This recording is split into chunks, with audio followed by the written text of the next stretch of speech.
temperature, and the states of matter. Heat, temperature, and states of matter are all terms we probably know well. We know that temperature is associated with weather and measuring heat, sometimes controlling the AC in our homes. Heat is often associated with cooking. What degree should the oven be preheated to, boiling water for pasta, etc.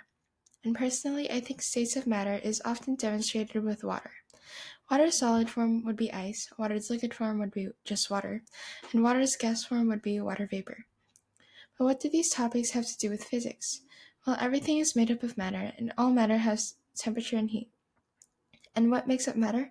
Atoms. Atoms are constantly in motion.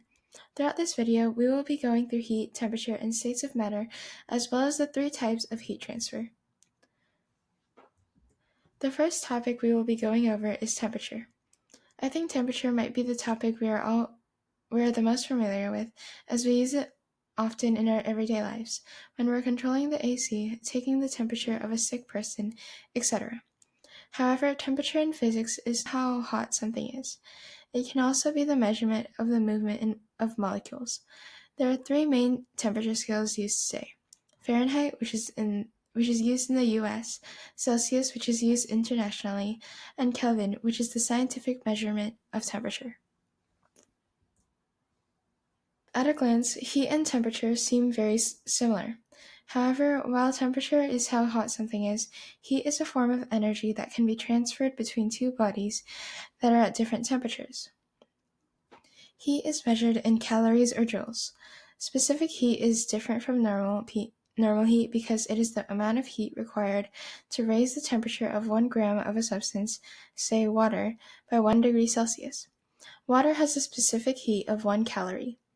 Specific heat is often used in our everyday lives. An example of this is the material of our pots and pans in our kitchen. Frying pans need to be made of a material with a low specific heat, so the pan would heat up quickly for us to make food. A way to calculate the amount of heat required to raise the temperature of a substance is to use the equation above. Q is the heat required in joules or calories, M is the mass of the substance, C is the specific heat, and delta T is the change in temperature. The 3 main stages of matter are solid, liquid, and gas. Atoms in these stages move at different speeds. For example, atoms in a substance in a solid phase will vibrate very quickly, but not move from place to place. On the other hand, atoms in a substance in a gas phase would also vibrate, just not as quickly. These atoms will also move around quite freely. When a substance changes phases, a certain amount of heat is exerted or absorbed. This heat is called latent heat.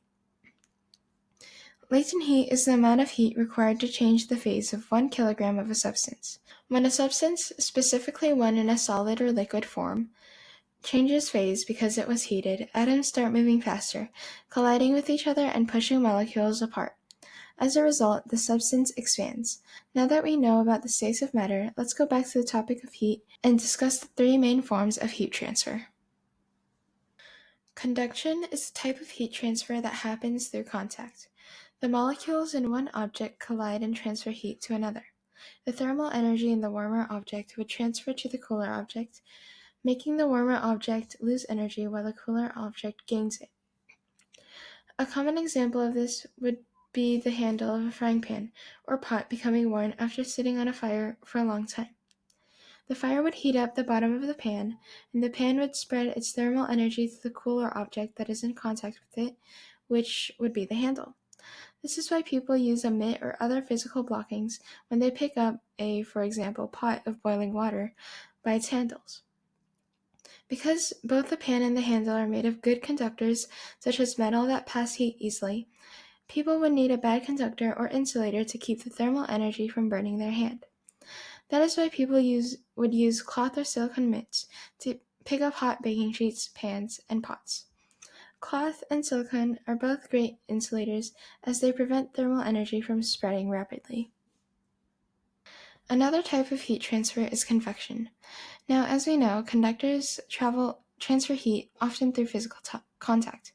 However, what makes liquids and gases not very good conductors is that they have a lower density than solids, so transferring thermal energy physically from molecule to molecule would be very difficult.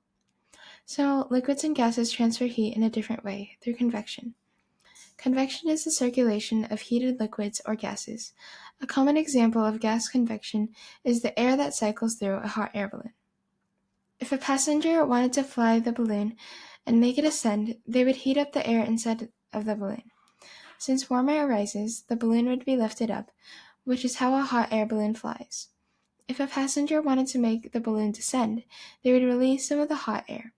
This would make the cold air rush into the balloon, making it float down.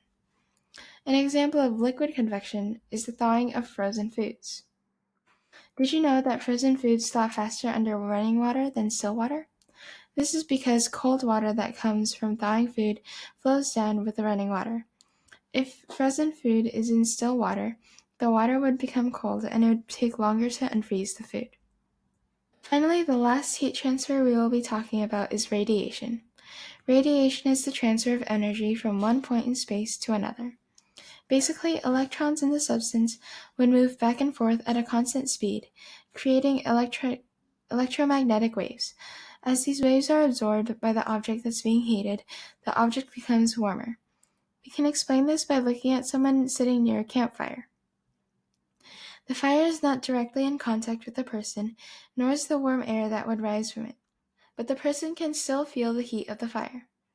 This is because of the electromagnetic waves that are emitted by the fire. As the electromagnetic waves hit the person, the electrons in his body start to absorb the waves, making the atoms in his body move at a greater speed, thus making him warm up. Now let's wrap things up with a review. Temperature is the measurement of heat in a substance, while heat is the form of energy that is transferred between two bodies that have differing temperatures.